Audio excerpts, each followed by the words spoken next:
Dynasty players in the house. It's the Dynasty front office, and we are building you championships one trade at a time. This is the trade banger of the week, and here's your host, Chad Mendoza. I got it. Thanks for the intro. I got it. I was drinking some water, coughing a little bit. It's all right. I'm here. Excuse me. How's it going, guys? Good, buddy. How are you? Awesome. Hi. I'm good. I'm ready to do the trade banger, I think. Well, yeah, I'm ready now. I wasn't ready when we first started, but anyways, here we go. This is the trade banger of the week. The deal that's too good, too bad, or just too wild not to talk about. If you got a trade that shook up your league, send it our way. It might just be next week's banger. For those of you that are new here, don't know what we're talking about, we take some random trade, somebody sends us, we see, just whatever, and then we talk about it. Decide if it's good or not. Might plug it into a calculator or two, talk crap about the calculator, who knows. This week we've got an interesting one. It's from my buddy Ben. He is kind of a word I can't say on here, but great usually, pal. Yeah, usually Nice when people send us trades, you know, I'm like, hey, can you tell me a little bit about your league? Can you tell me a little bit about your situation?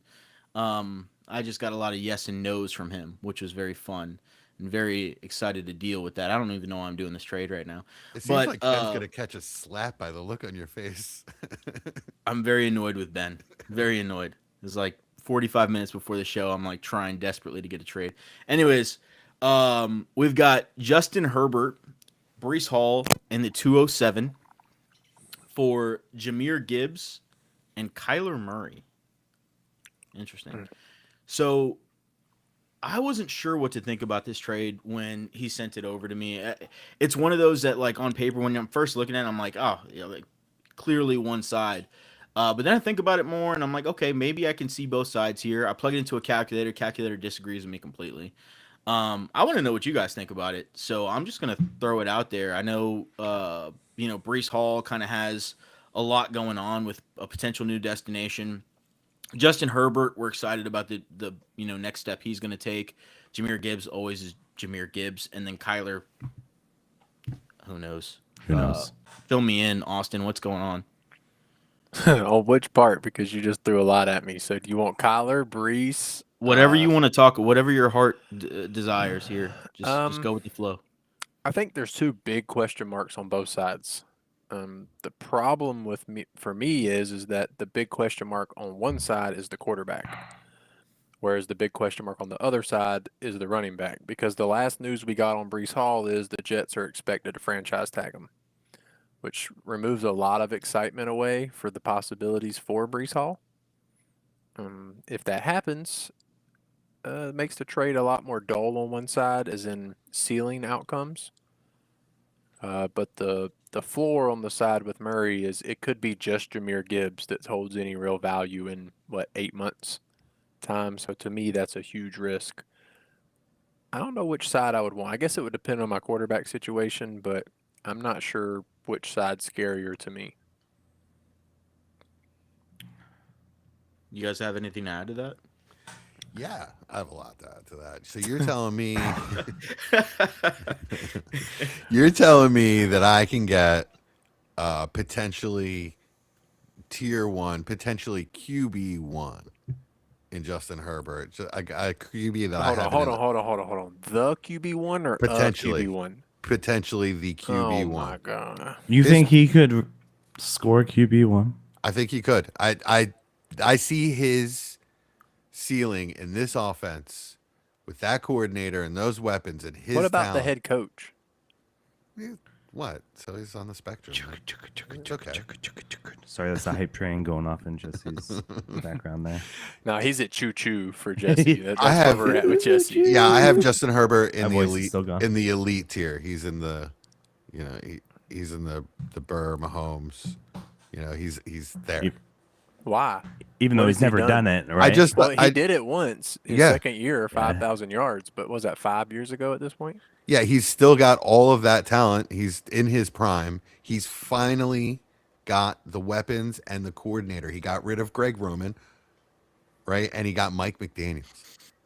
Oh, so now you have Ladd, to move the chains. You have Quentin Johnston to stretch the field. Isn't You that have, funny? or I He know, had- right? he had them You have last year. You have a Rondé Gadsden as your third weapon, and then you have a top tier running back in Omarion Hampton. We hope. You bring back. Okay, I'm putting that. I'm writing that in pen. And then you're bringing back two of the top tackles in the NFL. You just gotta do a little work on the interior line, and bing, bang, boom, you have a wagon of an offense. So I'm trading for it. Yes, absolutely. If you tell me I can get an elite quarterback and a running back, so you tell I hadn't heard that news about Brees, Yeah. so that really dampens it a bit. The excitement of the unknown with Brees was really like kind of like cemented this deal on that side for me, but I'm still going to take the Herbert side. Let me ask you a question, Jesse. Because among your Justin Herbert tirade and the whole new offensive coordinator hype and all that kind of good stuff, Yeah, I love it. do you specifically believe that Jim Harbaugh is going to allow this guy to throw Thank you. 600 times a year? They came out as a passing offense last year with Greg Roman. I think mean- that Harbaugh has fallen in love with Justin Herbert. You forget that he's a forward quarterback that used to like to sling it as well. I mean, I would counter that is because they had Kamani Vidal as their main running back. Would be a main reason they couldn't run. No, I mean, while Hampton was healthy, they came out to start the year slinging it. If you remember Quentin Johnston making big plays, it was a passing offense to start the year last year. And then injuries and everything else that happened to them. Well, I mean, also the games where they were slinging it they were against tough opposition. Like he was having to try to keep up in those games, and the offense wasn't extremely effective. Like it wasn't like he was, out there throwing for 400 yards a game. I think during that stretch he had like two games above 300 yards where he was like, had a ton of attempts. But that was just during a small stretch of the season. We saw like as the season went on and the running game got a little bit more effective, they really tried to lean on that run game. And you can say like, or we can say like that had a little bit to do with the offensive line as well, and maybe that is true. And the But I don't coordinator. think it's a foregone conclusion that when Omarion Hampton is healthy and running, that they try to establish the run with him. That's just who Jim Harbaugh's been. I just think it's going to be a wagon of an offense with one of the most talented quarterbacks in the NFL with elite weapons. Yeah. I'm in. Yeah, I get it. I don't have to completely dig too understand. deep. It's surface level I'm in. Yeah. Elite weapons. Quentin Johnston is elite. I mean, Lads It is- elite. Like lads elite. yeah, I Gadsden's think elite. I think that those guys can take that step. Yes, and I think they fit so well together. I think that's just you're counting on like almost all of them to take the step. in Well, order to be that's elite. a lot of ifs. No, right? no. I mean, if you look at Quentin Johnston's year last year, he started extremely hot, making big plays in the way that you thought it would happen if he ever did hit. And then he got hurt, which is part of his profile as well. And then he ended the year very strong as well with a couple 100-yard games. Yeah. I think you're underselling Quentin Johnston. I'd give a high second for him right now. No problem.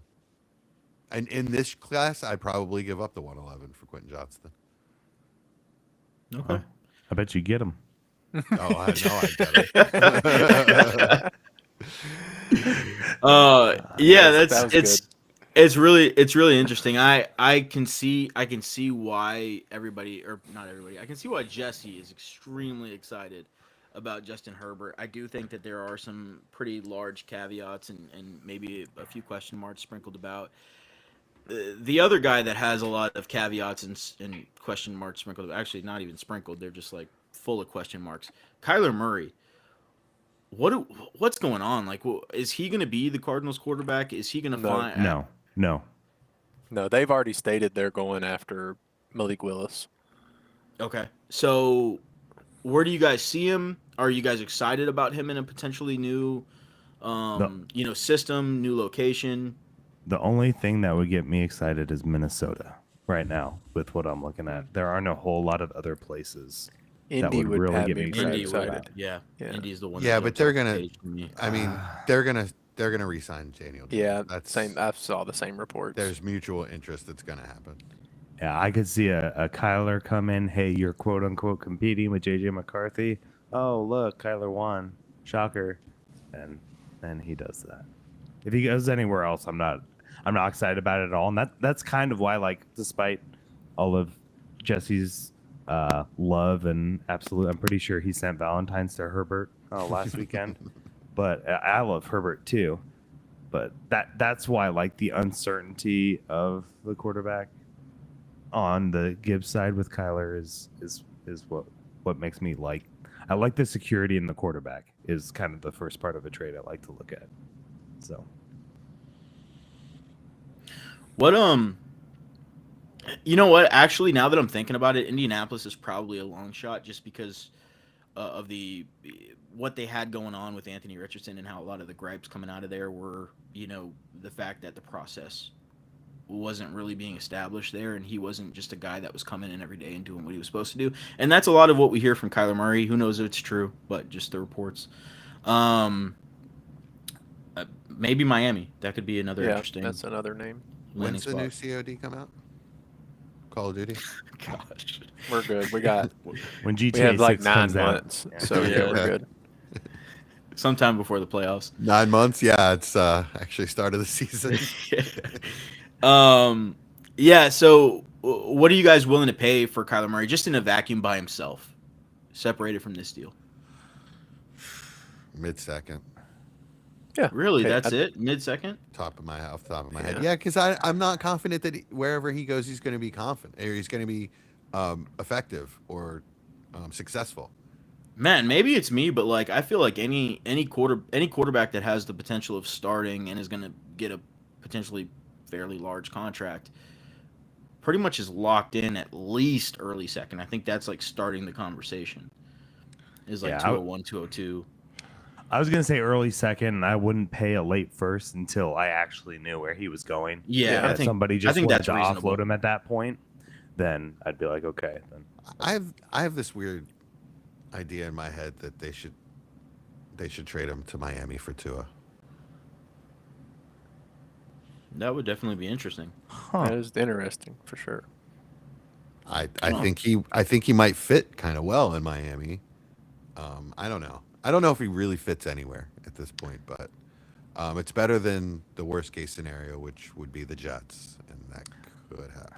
Now the Steelers would be pretty bad too, I think, actually. Yeah. If he Can you imagine him and Mike McCarthy? and DK DK, Metcalf? and God. that's just not a good mix. Ugh.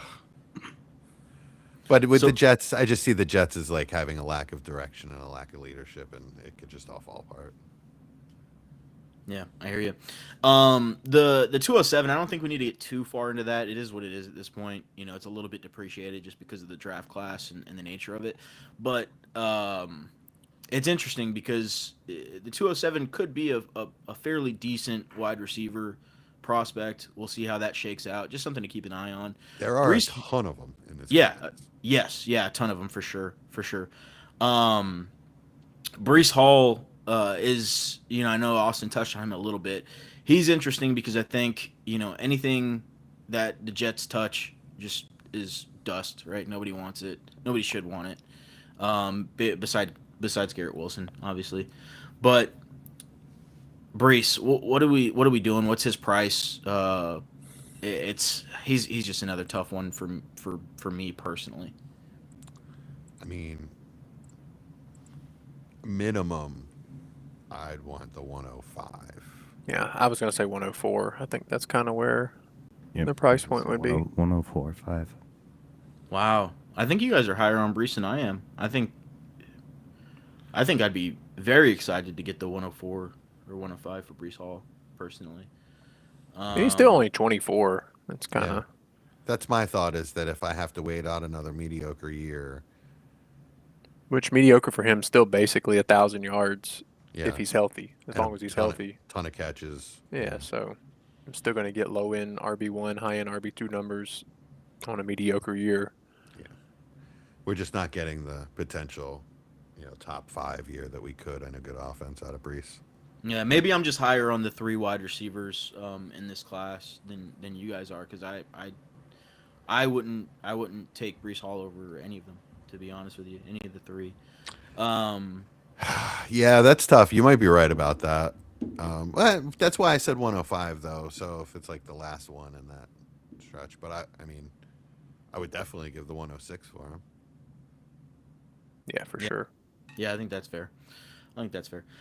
All right, so yeah, I'll just ask you guys straight up, one at a time. Jesse, what do you feel about this trade? Which side are you going with? I kind of think we kind of know, but Yeah. just say it. Herbert side, just if I'm going after an elite asset, I'd rather be quarterback than running back. Okay. Not downgrading Gibbs at all. If anybody's in any leagues with Jesse, just check if you have Herbert. 'Cause I know I do, so I'm about to send an offer. I know I was checking it while you guys were talking just a minute ago. Austin, who you got? I'll take the true elite asset in this trade and take Jahmyr Gibbs, not the one that we want to be elite. I'll take the Gibbs side. As long as I have a true QB1 in my stable still. If Herbert is my one and I'm trading him away, that makes me a lot more hesitant. But as long as I have a real QB1 in this on my roster still, then yeah, I'll take Gibbs. Yeah, I don't even think that's not a good process to trade your QB1 away for an RB. Correct. I agree with that, definitely. Yeah. I wish I had more information on the specific league, Ben. but I don't. So thanks, Ben. Yeah, thanks, Yeah, Ben. Ben.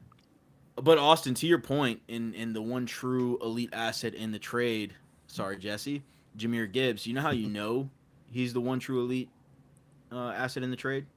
We didn't even talk about him because we don't really have to. Yep. So it's true. Mike, who you got? I'm going to take the Justin Herbert side. I think you can benefit on the upside of whatever happens with Breeze and even the 207. If you need to push that further down, you might be able to mid-draft get a 27-second for that. So just gives you more options, I think. And I could see more going wrong for the chance of more going wrong for Kyler than maybe going right for Justin Herbert. Yeah, I hear you. It's going to be interesting. I'm going to take the Jahmyr Gibbs, Kyler Murray side, just for the potential upside with Kyler and the safety floor with Jahmyr Gibbs. But yeah, it's a fun trade to think about. If you've got a trade that's just as fun as this one, even more fun than this one, but you are more conversational than Ben, I would love for you to send me the trade. I would love to hear about your league, talk more about it, and we can get your trade on the podcast. So you can reach us at dynfo.official@gmail.com. Again, that's dynfo.official@gmail.com. All right, guys, let's get out of here. Ladies and gentlemen, welcome to the front office. The lights are low, the boards are lit, and the dynasty clock is ticking. From the heart of the startup draft to the championship throne, one crew rules the long game. Give it up for the undisputed architects of empire, Dynasty